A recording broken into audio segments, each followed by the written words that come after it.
dimakan, artinya nggak perlu bingung untuk cari makanan.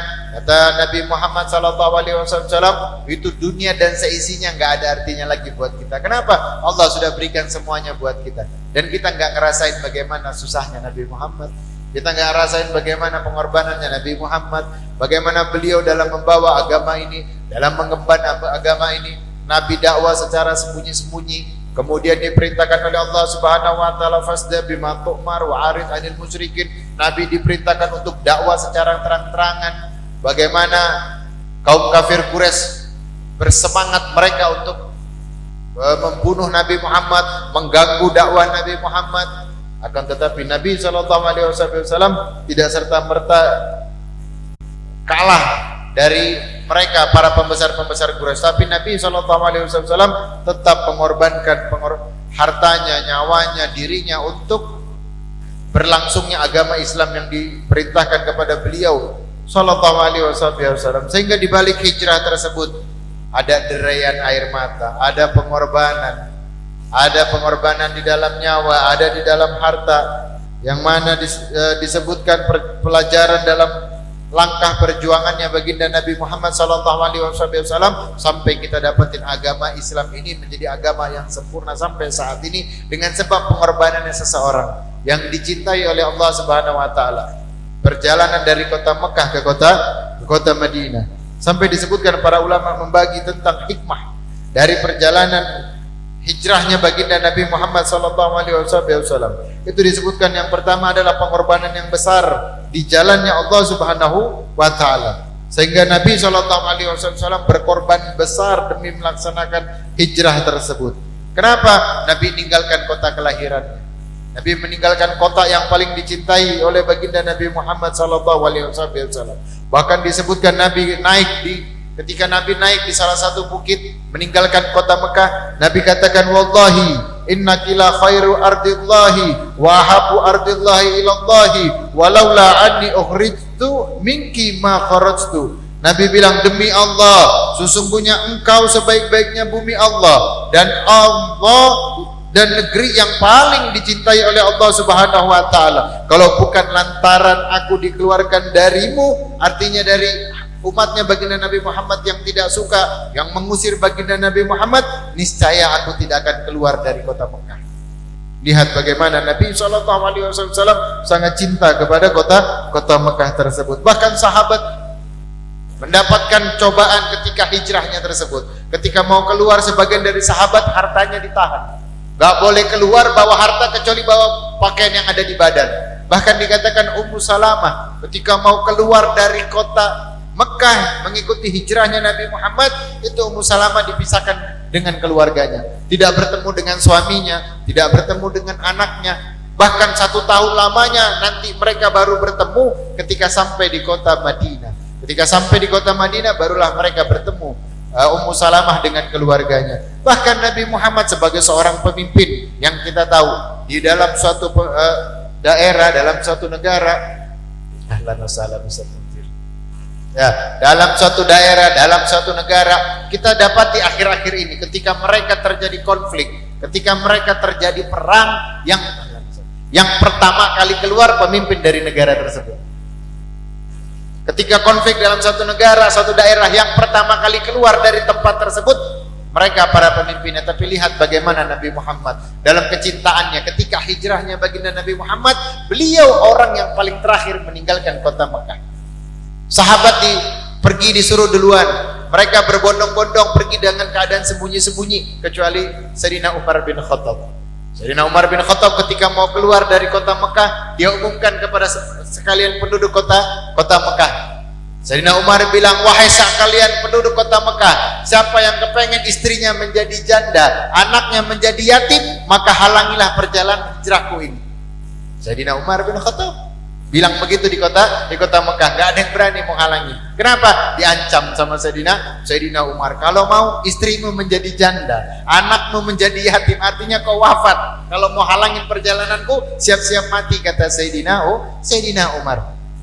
Bahkan Sayyidina Ali nurut bagaimana perintah Nabi Muhammad untuk tidak ikut dulu berangkat hijrah bersama Rasulullah, tapi menggantikan posisinya Nabi Muhammad, tidur di kasurnya baginda Nabi Muhammad sallallahu alaihi wasallam. Yang Sayyidina Ali tahu bahwa malam itu sebagian dari perwakilan kaum kafir Quraisy antara suku-suku bangsa Arab, mereka sepakat mau membunuh Nabi Muhammad secara bersama-sama. Tapi Sayyidina Ali tetap menjalani apa yang diperintahkan oleh baginda Nabi Muhammad sallallahu alaihi wasallam. Ini merupakan sebuah pengorbanan yang besar yang dilakukan oleh baginda Nabi Muhammad bersama para sahabatnya. Bahkan yang ketiga, para ulama menyebutkan hikmah dari perjalanan hijrah tersebut adalah memberikan pelajaran tentang perjalinan persahabatan.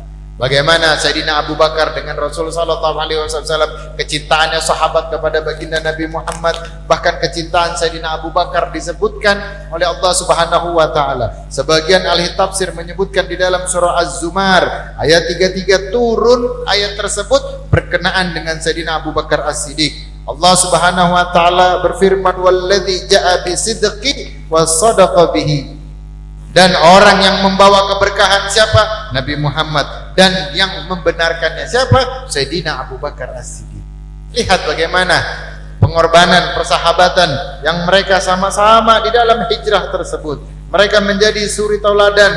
Sayyidina Abu Bakar menjadi suri tauladan bagi kita di dalam persahabatan. Sebab sebagaimana dikatakan oleh Rasulullah SAW, tidaklah seseorang bersahabat atau berteman ketika dua orang berteman ketika di dunia bakal nanti ditanya, diberikan pertanggungjawaban bagaimana terhadap satu dengan yang lainnya. Bakal ditanya bagaimana keadaan satu dengan yang lainnya nanti ketika diwafatkan oleh Allah Subhanahu wa taala.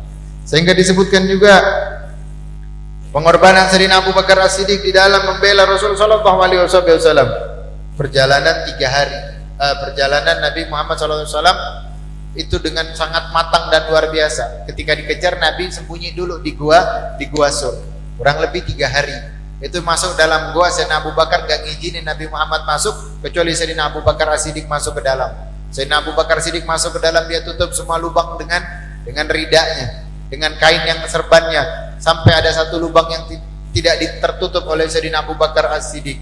Ketika diperintahkan Rasul untuk masuk ke dalam, Nabi SAW berbaring di pahanya Sayyidina Abu Bakar. Ada lubang yang belum ketutup, dilihat masih ada hewan ditutup dengan kakinya Sayyidina Abu Bakar As-Siddiq. Ternyata ketika itu kaki tersebut digigit oleh ular. Ular berbisa. Sayyidina Abu Bakar gak mau gerak. Coba kalau kita kayak gitu kayak apa? Jangan digigit ular. Kita duduk, maaf, datang istri kita, tidur di paha kita, santai baring-baring. Baru 5 menit apa kita bilang, jauh dulu nak keram pindah sebelah kalau mau. Kenapa bisa seperti itu? Lihat bagaimana pengorbanan Sayyidina Abu Bakar As-Siddiq. Rasulullah tidur di pahanya, kakinya satu nutupin di lubang, nahan gigitan dari ular, gak bergerak Sayyidina Abu Bakar. Saking tahannya sakitnya Sayyidina Abu Bakar keluarin air mata, baru netes air mata tersebut ke wajah Rasulullah yang berbaring di pahanya Sayyidina Abu Bakar As-Siddiq. Terkaget Nabi Muhammad, bangun, ngelihat kaki yang tadi ternyata kenapa digigit ular. Ditanya sama Rasulullah kenapa, nggak mau jawab. Dibilang baru digigit ular, baru apa? Nabi Muhammad ngambil liurnya, sedikit air liurnya dioleskan di kaki Sayyidina Abu Bakar As-Siddiq, kontan. Saat itu sembuh kakinya Sayyidina Abu Bakar As-Siddiq tanpa bekas. Kita teringat bagaimana pengorbanan sahabat yang ketika berperang kena pukulan yang sangat keras sampai matanya terkeluar.